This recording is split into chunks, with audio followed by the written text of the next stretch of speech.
ChatGPT said, आर्य की जिंदगी में एक नया तूफान लौट आया है। वो तूफान जो कभी थमा नहीं था, बस शांत होकर छुप गया था। हाँ, बात हो रही है राजनंदिनी की, वो औरत जिसने कभी आर्य की जिंदगी में प्यार का नाम देकर उसे दर्द की परिभाषा सिखाई थी। आज जब आर्य किसी तरह अपने अतीत से बाहर निकलने की कोशिश कर रहा था, आनू के प्यार में एक नई उम्मीद देख रहा था, तभी किस्मत ने फिर से।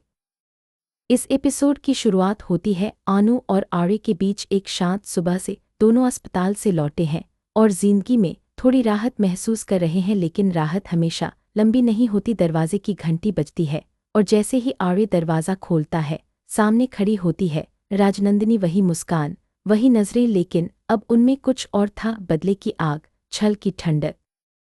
आनू का दिल एक पल के लिए थम जाता है। उसकी आंखों में सवाल है और आर्य की आंखों में दर्द। अतीत के सारे जख्म एक झटके में ताज़ा हो जाते हैं। आर्य कुछ बोलने की कोशिश करता है, लेकिन शब्द गले में अटक जाते हैं। राजनंदिनी की आवाज़ कमरे में गूंजती है, क्या हुआ आर्य? इतने सालों बाद अपनी पत्नी को देखकर चुप क्यों हो गए?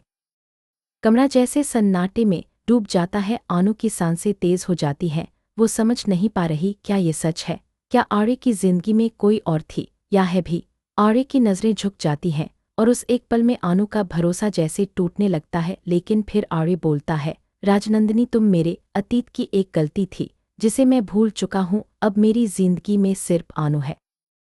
लेकिन राजनंदिनी हंसती है, वो हंसी जो डर पैदा करती है, जो सब कुछ हिला देती है। वो एक फाइल टेबल पर फेंकती है जिसमें कागज़ हैं, तस्वीरें हैं और एक सच्चाई। आर्य और राजनंदिनी की पुरानी शादी का सबूत। आनू की आंखों से आंसू बहने लगते हैं। वो पीछे हटती है और आर्य